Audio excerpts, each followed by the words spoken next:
Consolidation consolidation, कल वो correction में हो गया, कल करेक्शन मोड में आ गया मामला बिल्कुल। और कल सेटअप भी वही दिखा रहा है। कल चौतरफा सेलिंग थी। कल डीआईएस ने भी कैश बेचा, 2 करोड़ ही बेचा लेकिन बेचा।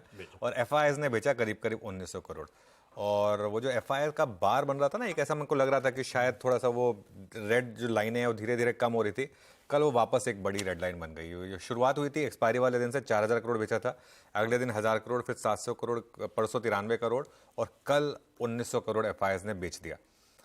ये ट्रेंड चेंज हुआ है एफआईआईएस की तरफ से भी, शायद वो प्रॉफिट बुक कर रहे हैं। मोमेंटम मार्केट में थोड़ा सा फिजल आउट हुआ है। ये ईटीएफ मनी हमेशा ही करती है, जहां मोमेंटम फिजल आउट होता है वहां पे वो प्रॉफिट बुक करते हैं। तो ये प्रॉफिट बुकिंग चल रही है वहां पर। कल इंडेक्स फ्यूचर्स में भी सेलिंग आई। कल 860 करोड़ की इंडेक्स फ्यूचर्स में सेलिंग थी और स्टॉक फ्यूचर्स में 2000 करोड़ की सेलिंग थी। एक तरीके से अच्छा साइन है। एक तरीके से क्यों? क्योंकि अगर रिवर्सल आएगा तो रैली भी बड़ी होगी। अगर एक इसमें बहुत बड़ा हाथ था अगर, और स्टॉक मार्केट में अगर वैसे सबसे ज्यादा, जैसे कहते हैं ना, बड़ा आउटलायर होता है कि अगर ये होता, अगर ये हो जाता तो वो हो जाता। मुझे याद है वो एक हम स्कूल में पढ़ते थे, तो एक दुर्योधन और युधिष्ठिर के बीच में जब बहस हो रही थी, तो दुर्योधन ने कहा कि अगर मेरे पिता अंधे नहीं होते, तो युधिष्ठिर ने कहा कि अगर ही, तो ये सब पूरी महाभारत ही उस पर टिकी थी। वो अगर बोल दिया, क्योंकि अगर का मतलब नहीं है, आपके पिता थे अंधे अनफॉर्चुनेटली, तो अब वो उसी हिसाब से हुए। तो ये हमारा एक लेकिन अगर मार्केट में रिकवरी आ गई तो खैर शॉर्ट कवरिंग आ सकती है, लेकिन मामला तो खैर कल सेलिंग का हुआ है। और कल आप देखेंगे तो कल लॉन्ग कटे ज्यादा, 9010 लॉन्ग कटे। कल बहुत ज्यादा शॉर्ट नहीं जुड़े हैं सिस्टम में। लॉन्ग शॉर्ट कम हुआ है क्योंकि लॉन्ग कटे 9000 लॉन्ग कटे हैं कल। शॉर्ट 700 जुड़े हैं, कोई बहुत ज्यादा शॉर्टिंग नहीं हुई है। लॉन्ग एक्सपोजर इसके लिए 49% पर आ गया। इसके लिए मैं कह रहा हूं कि मार्केट में अभी और डिक्लाइन की पॉसिबिलिटी है। भले ही ये लॉन्ग एक्सपोजर कम हुआ है, लेकिन लॉन्ग एक्सपोजर कम हुआ है सिर्फ लॉन्ग कटने की वजह से। शॉर्ट्स तो अभी सिस्टम में जुड़ने शुरू नहीं हुए हैं। क्या ये मार्केट यहां से शॉर्टिंग होगी, ऐड होंगे शॉर्ट्स? क्या ये मार्केट 19,000 तक करेक्ट हो सकता है? हो सकता है, पॉसिबिलिटी है। लॉन्ग शॉर्ट चार्ट लेकर आइए एक बार, और इस बार हम सिर्फ रेशियो पर फोकस करेंगे। ये वो रेशियो है जो देखिए अब आप उस सपोर्ट, इंपॉर्टेंट सपोर्ट लेवल को ब्रीच कर रहा है। और एक चीज, कल इंडिया विक्स बहुत दिनों के बाद एक उसमें मूव आया, करीब करीब 10% का मूव आया इंडिया विक्स में, 11.28 तक आया। पुटकॉल रेशियो थोड़ा ओवरसोल्ड जरूर हुआ है, 0.92 से गिरकर 0.75 पर आया है, लेकिन ये आने को और नीचे आ सकता है।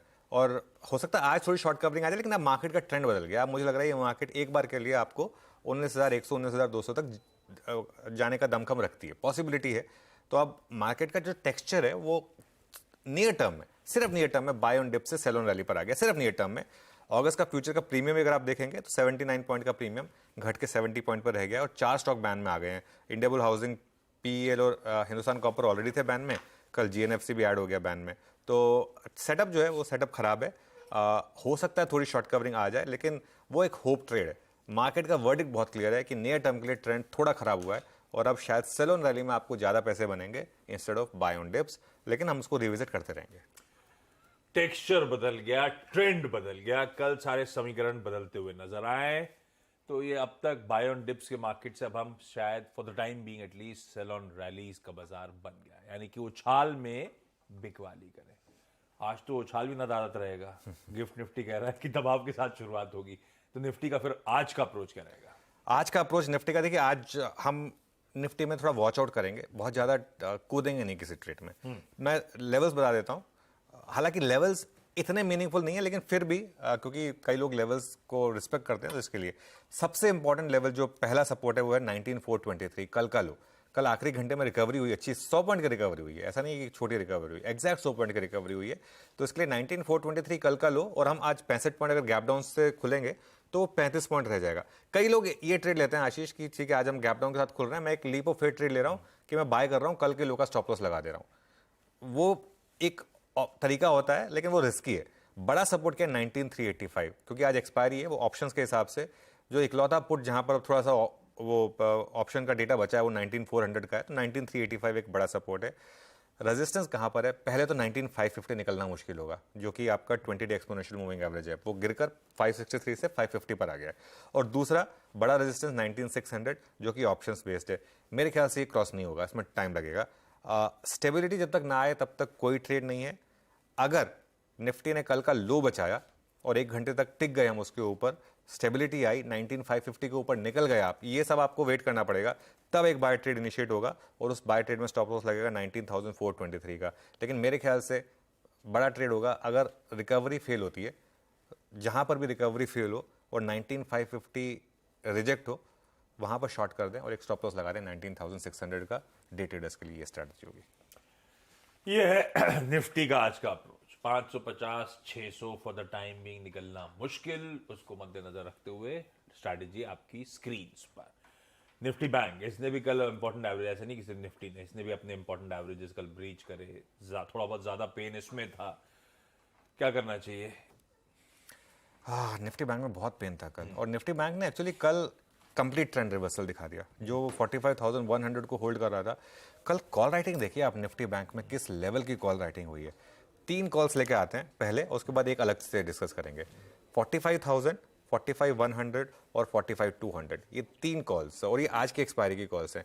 इनमें ओपन इंटरेस्ट देखिए आशीष, 35 लाख शेयर जुड़े 45,000 की कॉल में, 21 लाख शेयर जुड़े 45,100 की कॉल में, और 45,200 की कॉल में 28 लाख। ये बेसिकली जीरो था इनका तीनों का ओपन इंटरेस्ट, और तीनों में कल 30-30 लाख शेयर जुड़ गए ओपन इंटरेस्ट के।